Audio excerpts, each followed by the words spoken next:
Yo no sabía que un día me llamarían socia del negocio que empezaron sin apoyarme. Me llamo Ángela y por muchos años fui la hermana mayor que siempre tenía que entender todo.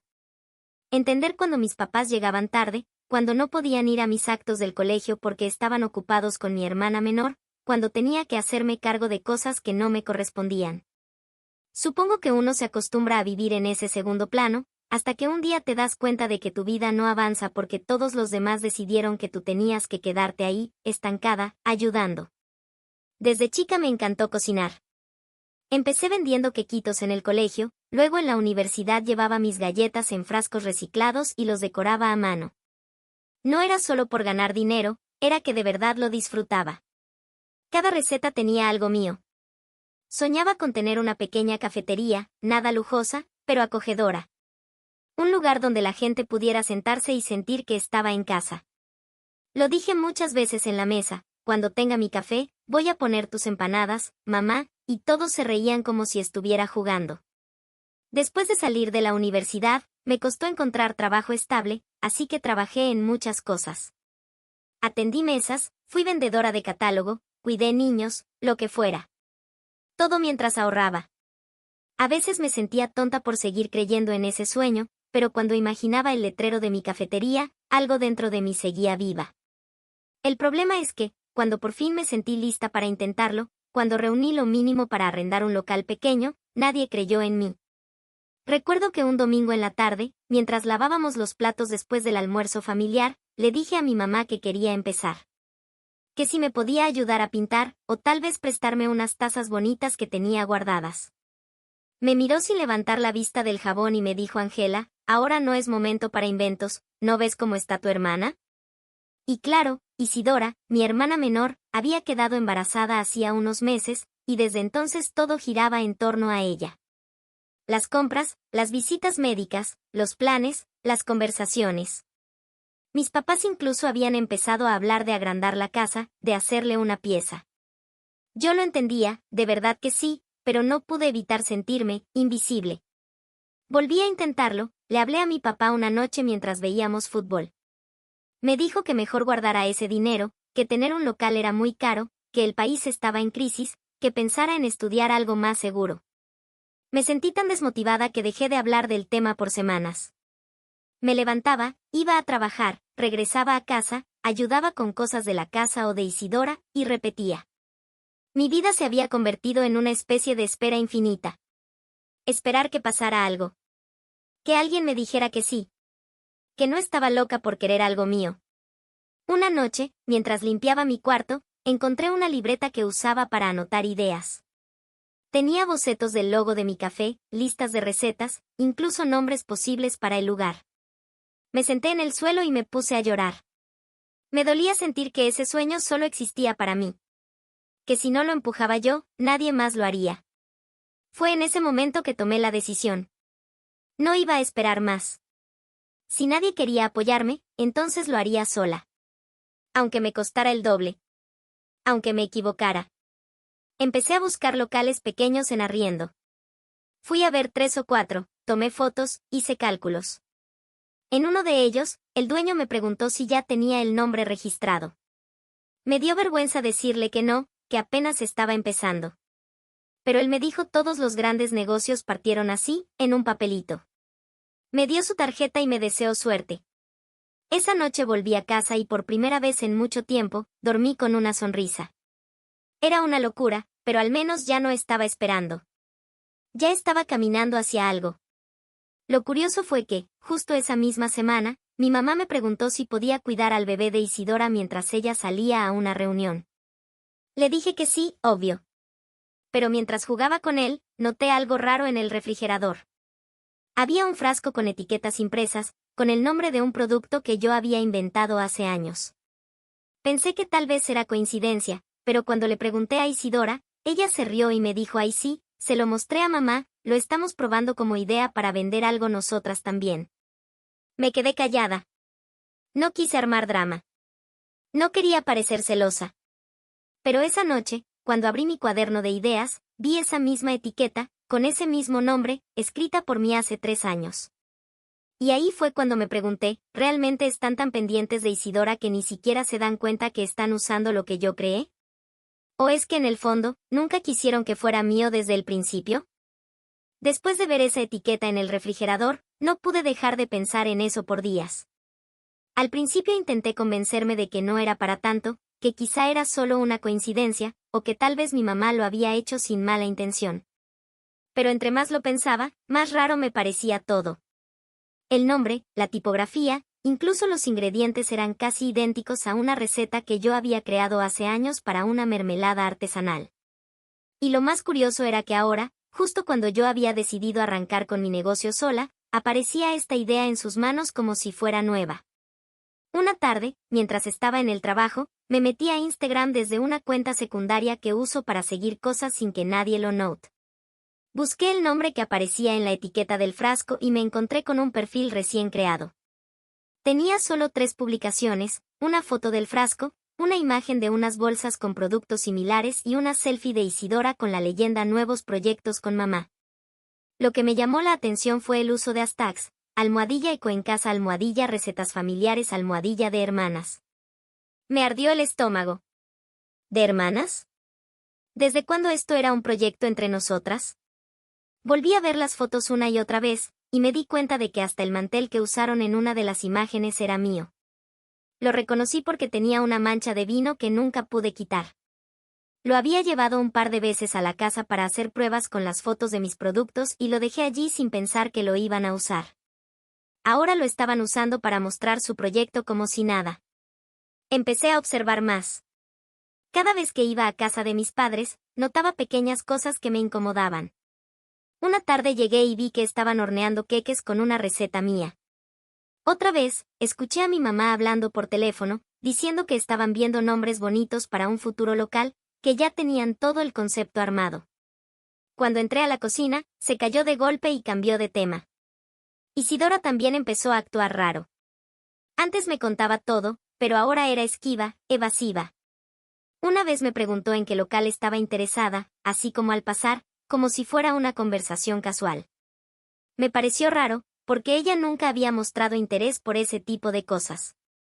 Al día siguiente, cuando llamé al dueño del local para confirmar la cita, me dijo que ya lo habían reservado. Me dejó helada. No dije nada, pero algo dentro de mí se quebró. Un día, me quedé más tarde en la casa de mis padres, ayudando a cuidar al bebé mientras Isidora supuestamente iba a una reunión con una amiga. Dejó su notebook abierto en la mesa del comedor. No soy de invadir la privacidad de nadie, pero algo me impulsó a echar un vistazo. Estaba abierto en una carpeta que decía Proyecto Familiar.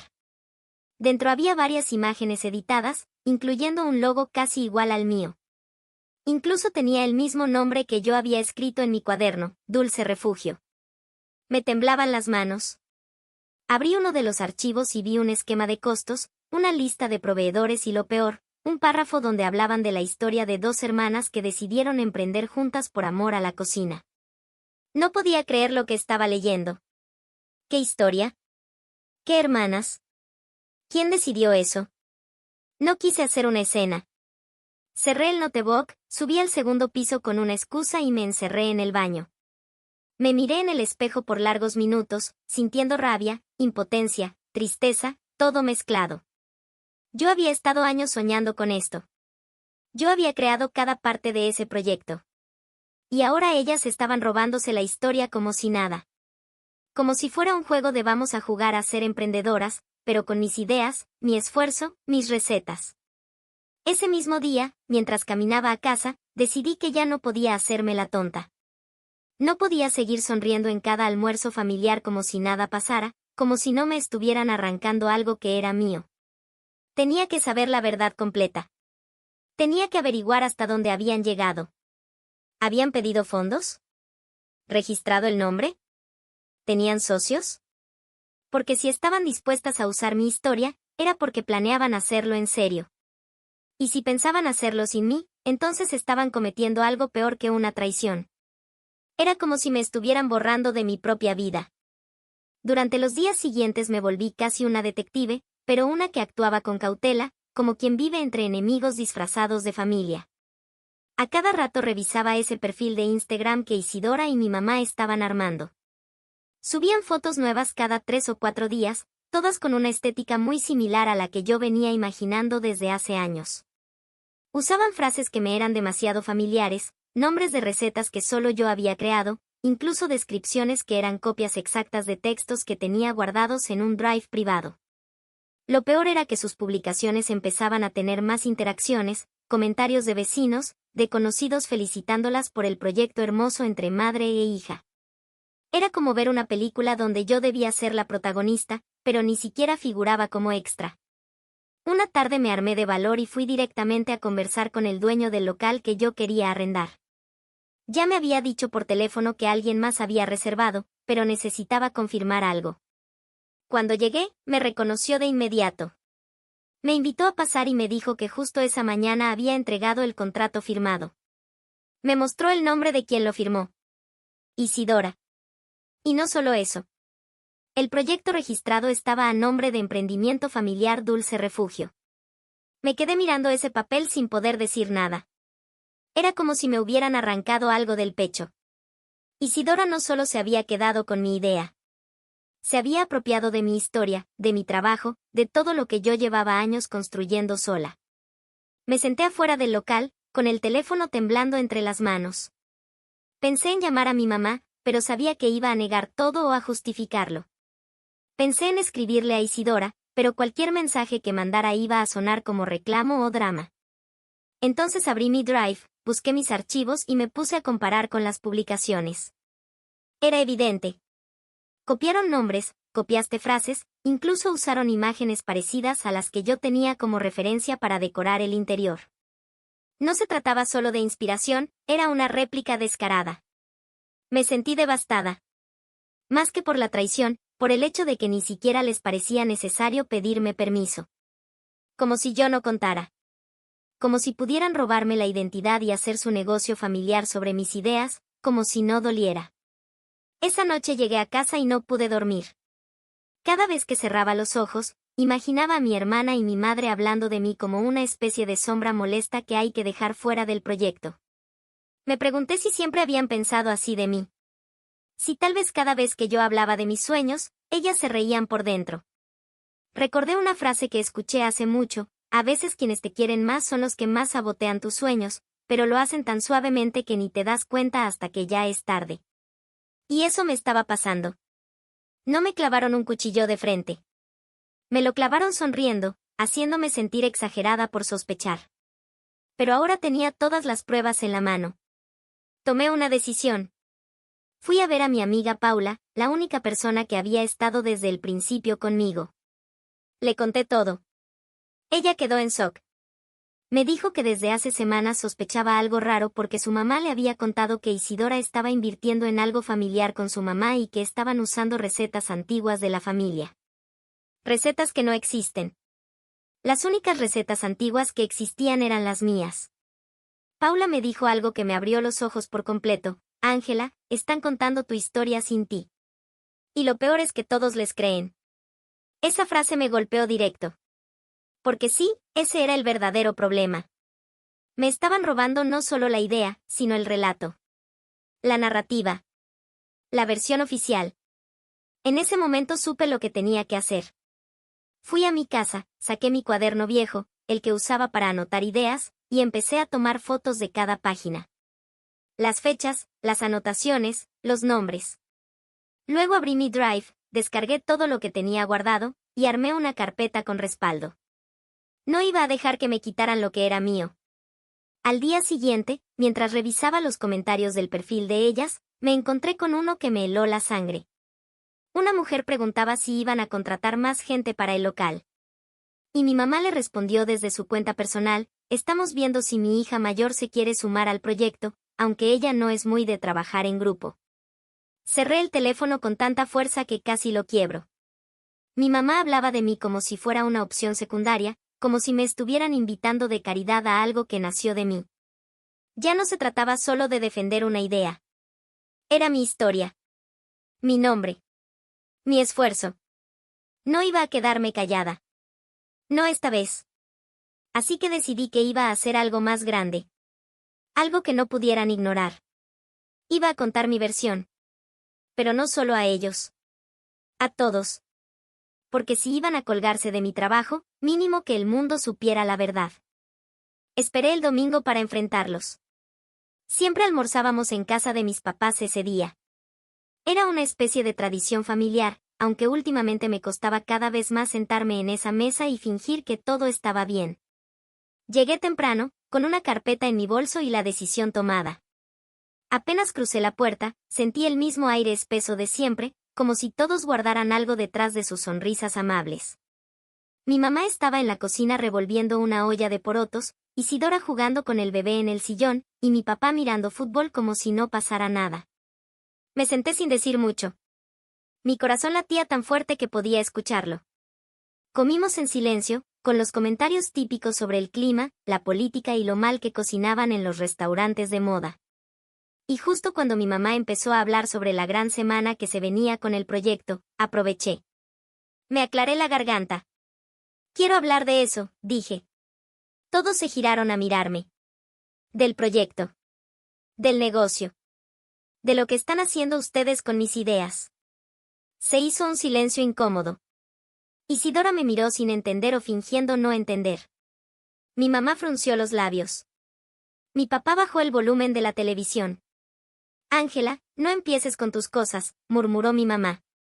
No, esta vez sí voy a empezar, respondí, sacando la carpeta del bolso. Este es mi cuaderno de recetas. Mis bocetos. Las etiquetas que ustedes están usando. Los nombres. Las descripciones. Hasta las fotos. Todo esto lo hice yo. Y ustedes lo saben. Isidora se puso roja. No es para tanto. Solo tomamos inspiración. ¿Inspiración? Interrumpí. Reservaste un local a mi nombre por inspiración, registraste el nombre que yo inventé por inspiración, copiaste mis recetas, mis frases, mi historia, y todavía tienes la cara de decir que no es para tanto. Mi mamá intervino. Ángela, siempre has sido muy sensible. Pensamos que era una buena idea familiar. Que podríamos trabajar juntas. ¿Trabajar juntas? Nunca me preguntaron. Me dejaron fuera desde el principio. Y encima le cuentas a la gente que tal vez me sume al proyecto, como si fuera un favor que me están haciendo desde cuando mi trabajo es un favor. Mi papá se levantó y fue a la cocina. Sabía que se venía algo fuerte y no quería estar presente. Típico. Isidora entonces dijo algo que me dejó helada. Mamá y yo pusimos la plata. Tú solo tenías ideas. Alguien tenía que hacerlo realidad. Esa frase me atravesó. Porque era exactamente lo que pensaban de mí desde siempre. Que yo soñaba mucho pero que no era capaz de lograr nada por mí misma. Que mis ideas eran solo eso, ideas. Nada concreto. Nada que valiera la pena. ¿Y sabes por qué no tenía plata, Isidora?, le dije temblando. Porque durante años trabajé y ayudé en esta casa. Porque mientras tú salías y hacías lo que querías, yo cuidaba a la abuela, lavaba, cocinaba, y hasta cuidé a tu hijo cuando tú te fuiste a una supuesta reunión que era para firmar un contrato con mi proyecto. ¿Tú tienes idea de lo que duele eso? Mi mamá alzó la voz. Basta, Ángela. Estás armando un escándalo por algo que podríamos resolver conversando. Estás exagerando, como siempre. Como siempre, repetí. Siempre que me dejen afuera, que hagan como que soy parte de esta familia solo cuando necesitan algo, eso es exagerar. Lo que están haciendo no es un malentendido. Es una traición. Y no solo como hija o hermana. Como persona.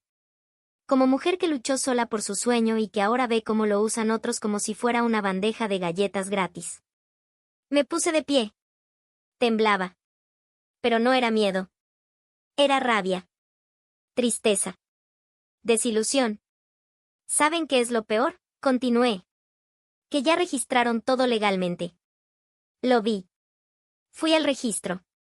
El nombre, Dulce Refugio, ya está a nombre de ustedes. Mi historia ahora aparece como una anécdota inventada. Y lo van a usar para vender una marca que nació de mí. Y ni siquiera tienen la decencia de reconocerlo. Isidora me miró con frialdad. Podrías haberlo hecho tú. Pero no lo hiciste. Nosotras sí. Ahí lo entendí todo. No fue un descuido. No fue una coincidencia. Fue una decisión. Sabían que yo no tenía los recursos. Que estaba sola. Que no tenía el mismo respaldo que ellas. Y aprovecharon ese momento. Me borraron. Con intención. Tomé aire. Esto no se va a quedar así. Ya no soy la misma de antes. No me voy a quedar callada. Y si ustedes creen que van a contar mi historia sin mí, se equivocan. Salí de esa casa sintiéndome como si me hubieran quitado algo que nunca voy a recuperar. Pero también con la certeza de que no iba a permitir que siguieran fingiendo. Ellas ya jugaron sus cartas. Ahora me toca a mí. Y esta vez, no voy a ser la hermana sumisa que espera su turno. Esta vez, soy la mujer que va a recuperar lo que es suyo. Aunque tenga que quemarlo todo en el camino. Después de ese domingo, no volví a pisar la casa de mis papás.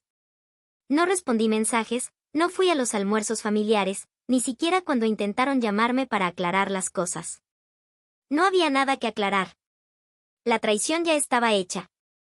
Lo que me dolía no era solo lo que hicieron, sino cómo se sintieron con el derecho de hacerlo. Como si fuera lo más natural del mundo quedarse con mi historia, mis ideas, mis sueños, y convertirlos en algo de lo que podían presumir públicamente. Pero lo peor fue descubrir que no solo mi familia estaba involucrada. A medida que los días pasaban, me fui enterando de más cosas que me dejaron completamente sola. Lo primero fue que mi tía Rosa, la que siempre me decía que me admiraba por ser tan luchadora, había empezado a trabajar con ellas.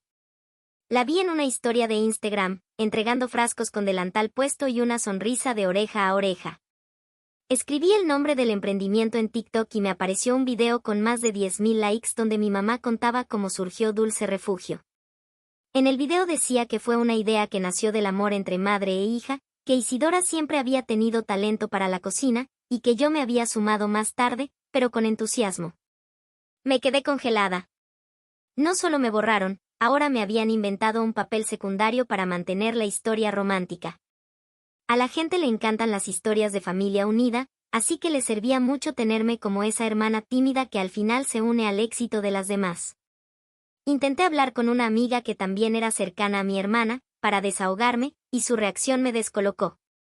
Me dijo que entendía mi dolor, pero que tampoco era para tanto, que al final todos ganaban si el proyecto funcionaba. Que mejor hiciera las paces, porque al menos ellas estaban haciendo algo. Me sentí profundamente sola. Me di cuenta de que mucha gente prefiere no involucrarse cuando se trata de conflictos familiares.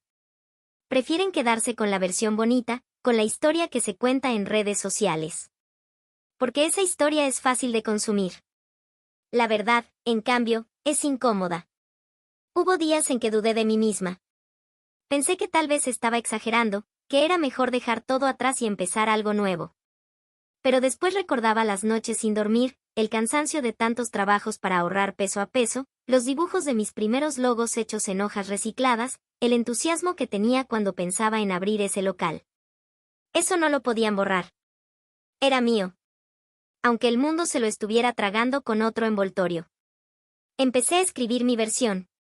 Grabé un video. No sabía si iba a publicarlo, pero necesitaba decirlo. Necesitaba que al menos una vez se escuchara mi voz. Conté la historia como fue, desde el principio. Mostré los bocetos, las fechas, los documentos, los mensajes, las pruebas. Lloré mientras lo grababa, no por debilidad, sino porque soltar la verdad duele. Duele mucho más que guardarla. No tenía seguidores, no tenía equipo, ni nadie que me editara. Era solo yo frente a la cámara, contando lo que nadie quería ver. Y entonces pasó algo que no esperaba. Paula, mi amiga de siempre, compartió el video en sus redes. Después otra amiga lo replicó. Y otra. En menos de 2 días, el video empezó a circular. No se hizo viral como una celebridad, pero sí lo suficiente como para que conocidos, excompañeros y gente del barrio comenzaran a preguntar. Me llegaron mensajes de personas que también se habían sentido robadas por su propia familia. Gente que me decía que mi historia era la suya. Me sentí menos sola. Y mientras eso pasaba, me enteré de algo más. Un amigo abogado me llamó y me preguntó si había registrado el nombre Dulce Refugio. Le dije que que justo cuando iba a hacerlo fue cuando me enteré de que ya lo habían inscrito. Me dijo que investigó por curiosidad, y que el registro estaba hecho por una empresa fachada. El nombre de Isidora no figuraba, ni el de mi mamá. El dueño legal del nombre era un tipo que yo no conocía. Al principio pensé que era un error, pero luego entendí. Alguien más estaba detrás. Alguien había financiado y legalizado todo esto con un objetivo claro: crecer, expandirse, y borrarme completamente del mapa antes de que pudiera reaccionar. Ya no era solo una traición familiar. Era algo mucho más grande. Estaban haciendo negocios con mi historia. Y yo tenía que decidir si me iba a quedar mirando, o si por primera vez en mi vida iba a pelear de verdad por lo que era mío. Porque ahora sabía que el enemigo no era solo la traición, sino todo el sistema que se construyó para hacerme desaparecer. Cuando descubrí que había alguien más detrás de todo, sentí que la tierra se abría bajo mis pies. Ya no era solo una traición emocional, se trataba de algo legal, concreto y perversamente planeado. Alguien había tomado mi historia, la había blanqueado, empaquetado, y estaba vendiéndola como una marca limpia, sin conflictos. Me pregunté cuánto tiempo llevaban planeándolo. ¿Cuántas veces mi mamá y mi hermana hablaron de esto mientras yo estaba en la misma casa, creyendo que todavía existía un mínimo de respeto por mi trabajo? Me pregunté si alguna vez pensaron en cómo me sentiría. Pero creo que la respuesta ya la tenía, no les importó. Pasé días en silencio, procesando todo. Hubo momentos en que quise desaparecer. Sentía vergüenza, rabia, una tristeza tan densa que me ahogaba. Pero también empecé a entender algo que nunca me había permitido ver con claridad: yo valgo. Incluso si el mundo insiste en minimizarme, en relegarme a un segundo plano, incluso si mi propia familia prefiere silenciarme antes que admitir lo que hicieron, eso no cambia lo que soy ni lo que he construido. Así que tomé acción. Fui a la oficina de propiedad intelectual con mis pruebas. Las fechas de mis archivos, los registros de mis redes, mis libretas físicas, los videos de prueba que tenía guardados desde hace años, todo. Me asesoré con un abogado que creyó en mi historia y me explicó que, aunque iba a ser difícil, no era imposible demostrar el plagio. Registré mi nombre personal como marca comercial. Abrí una cuenta nueva en redes sociales y conté mi historia sin filtros, pero con documentos en mano. Me grabé en el mismo local que no pude arrendar, frente al cartel que decía próxima apertura de su negocio, y dije: este era mi sueño. Este era mi lugar. Y me lo quitaron. Pero esta historia no se acaba aquí. La respuesta fue brutal. Gente del barrio empezó a hablar. Clientes potenciales que habían apoyado el negocio de mi mamá y mi hermana comenzaron a cuestionar todo. Algunas personas me defendieron, otras me acusaron de estar celosa. No faltaron los que me dijeron que debía perdonar y seguir. Pero algo dentro de mí ya había cambiado. No necesitaba aprobación. No necesitaba que todos creyeran mi versión. Solo necesitaba dejar de callarme. Un día recibí un mensaje que me hizo llorar. Era de una chica que me seguía desde hace años, desde cuando vendía galletas en frascos reciclados. Me dijo que mi historia la inspiró a seguir con su propio proyecto, que le habían hecho lo mismo, y que ahora sabía que no estaba sola. Fue ahí cuando entendí que todo este dolor no había sido en vano. Que lo que me habían quitado físicamente, no podían borrarlo de lo que sembré en otros. Empecé de cero. Cambié el nombre de mi proyecto. Le puse Raíz Propia, porque eso era yo. Una raíz profunda, invisible para muchos, pero fuerte. Abrí un pequeño punto de venta en una feria local, y cada producto llevaba una etiqueta que decía: hecho con historia. La mía. Al principio vendía poco, pero no importaba. Esta vez cada paso lo daba con libertad. Sin deberle nada a nadie. Sin tener que pedir permiso para existir. No volví a hablar con mi familia. No porque no los quiera, sino porque aprendí que querer no significa permitir que te destruyan. A veces, el mayor acto de amor propio es alejarte de quienes usan tu amor para hacerte daño. No sé si algún día entenderán lo que hicieron. Tal vez no. Tal vez seguirán creyendo que exageré. Pero eso ya no me define. Lo que me define es que me levanté. Que me defendí. Que decidí no permitir que nadie más contara mi historia por mí.